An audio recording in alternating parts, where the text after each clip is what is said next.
사무엘상 30장입니다. 앞장에서는 다윗이 하나님의 도우심으로 동족의 피를 흘린 위험에서 벗어나 시글락으로 다시 돌아오게 된 사실이 언급되고 있습니다.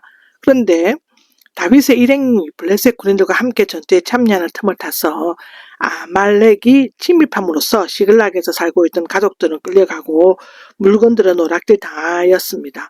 성은 불태워지고 참혹한 일이 벌어지게 되는데 그로 말미암아 백성들이 낙담하여 다윗을 돌로 치려고 하였습니다. 그러나 다윗 일행은 곧바로 아말렉을 공격하여 전리품들을 취하여 성읍 사람들과 온 유다 백성에게서 나누어 주었습니다. 특히 이 장은 다윗의 구원자적 활약상을 소개하면서 다윗은 하나님께서 함께 하시는 공의로운 인물이며 미래를 내다보면서 은혜를 베푸는 자로 부각시키고 있습니다. 이것은 곧 죽게 될 사울 왕에 이어 선정 왕국을 이어가 왕이 될 다윗은 모든 것을 다 갖춘 자로서의 앞으로 이스라엘을 강하고 안전한 나라로 만들 것임을 미리 확정시켜주는 것으로 볼 수 있습니다. 시글락이 아말렉에게 약탈당하는 것을 1절에서 6절까지 기록하고 있는데요. 앞서 다윗은 아말렉 자손들을 공격하여 물건들을 약탈하고 그 증거를 남기지 않으려고 사람들을 다 몰살시킨 적이 있습니다.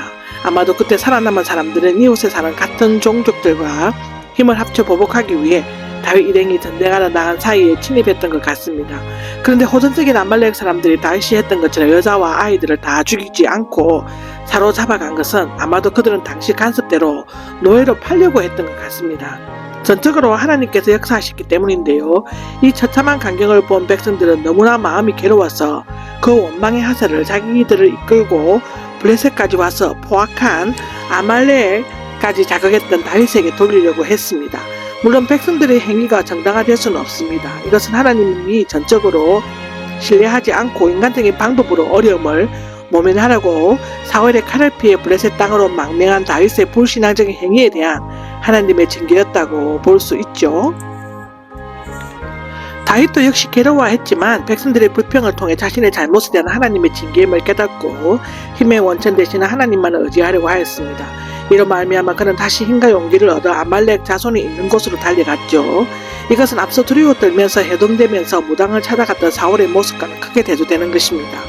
하나님께서는 신앙적이고 궁극적이고 적극적 순발력을 가진 다윗을 도우셔서 이번 상황에 전화위복의 기회로 삼게 하셨고 온 이스라엘 백성들로 하여금 다윗을 이스라엘의 구원자로 여기게 하셨다고 26절과 30절에 기록되어져 있습니다. 다윗이 아말렉을 침략한 것이 7절에서 20절까지 기록되어 있는데요. 다윗과 그 일행은 하나님의 도우심을 힘입어 아말렉을 공격하여 빼앗긴 물건들과 가족들을 모두 되찾아왔습니다. 7절 8절에 나오는 하나님의 뜻을 물음인데요. 사울은 무당 여자에게 자신이 해야 할 일을 물었지만 다윗은 에봇에 달린 우림과 동림으로 하나님의 뜻을 물었습니다. 이 에봇은 사울의 높 제사장 학살 사건인데 아히멜렉의 아들인 아비아달이 가져온 것이죠. 다윗의 신앙적 결단은 하나님의 뜻을 묻는 것에서 출발하였습니다. 출애굽기 28장 30절에도 나오죠. 공격 가능한 자들만 이끌고 갔다고 9절에서 10절에 나오는데요. 원래 600명을 이끌고 공격하러 갔지만 지쳐서 뒤떨어진 자들을 뒤에서 머물게 했다고 합니다. 다윗 일행은 아벡으로부터 3일 동안 시글락에 왔으므로 몹시 지치고 힘든 자들은 뒤에 남으라고 했습니다.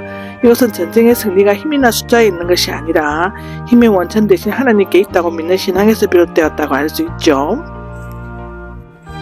아말렉의 종의 인도를 받았다고 하는데요. 다윗 일행이 아말렉을 공격하려고 나섰지만 주거지가 일정치 않은 유목민들 아말렉 사람들을 다 찾아낸다는 것은 결코 쉬운 일이 아니었을 것입니다. 자칫 길을 잃고 헤매기라도 하는 날이며 보복하러 올 것을 알고 매복 작전을 펼칠 그들에게 심각한 피해를 입을 수도 있는 것인데요. 이때 그들은 아말렉 주인에게 버림받은 병든 종을 만나 잘 보살펴 주었고 그의 아내를 받아 정확하게 아말렉 자손들이 어느 곳까지 가서 그들을 진멸할 수 있는가를 알고 갔습니다. 사실상 아말렉이 내버린 종은 하나님께서 주신 하나의 정확한 지도였다고 볼 수 있고 다윗 일행은 빼앗아온 전리품으로 먹고 마시고 춤추는 아말렉 사람들을 저죽이고 빼앗겼던 물건들과 사람들을 모두 다시 찾아왔다고 성경은 기록하고 있죠. 군인들에게 전리품을 나누어 주는 것이 21절에서 25절까지 기록입니다.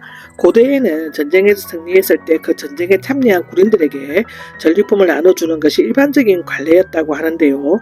그런데 다윗은 티투스 뒤에 남은 200명의 군인들에게도 똑같이 전리품을 나눠주려고 했습니다. 그래서 전투에 참여했던 400명의 군인들을 불평을 했는데 실제로 그들은 생명의 위험을 무릅쓰고 많은 수고를 한 자들이었죠. 그런데 뒤에 남아있는 자들은 싸우지 않으려고 한 것이 아니라 몸이 너무 피곤해서 도저히 싸울 힘이 없었기 때문에 남았죠. 그러나 그들은 뒤에서 짐을 지켜주고 전쟁을 하는 400명에게 전쟁에 필요한 것들을 준비해 주었을 것입니다. 전쟁에서 승리한 것은 그들의 힘이나 전술이 뛰어났기 때문이 아니라 전적으로 하나님께서 함께 하시고 도우시기 때문인데요. 뒤에 남은 자들도 나름대로 작전의 수행에 큰 도움을 주었기 때문입니다. 다윗의 동등 분배 원칙은 하나님께서 기뻐하시는 것으로 이미 모세 때 적용된 바 있습니다. 하나님께서 사용하시는 일꾼은 지혜나 능력이 많은 자가 아닙니다. 그것이 작은 것이라고 해도 맡기는 일에 충성하는 자입니다. 그 상급은 어떤 일을 얼마나 했느냐가 아니고 어떻게 일을 했느냐에 결정이 되어지는 것이죠.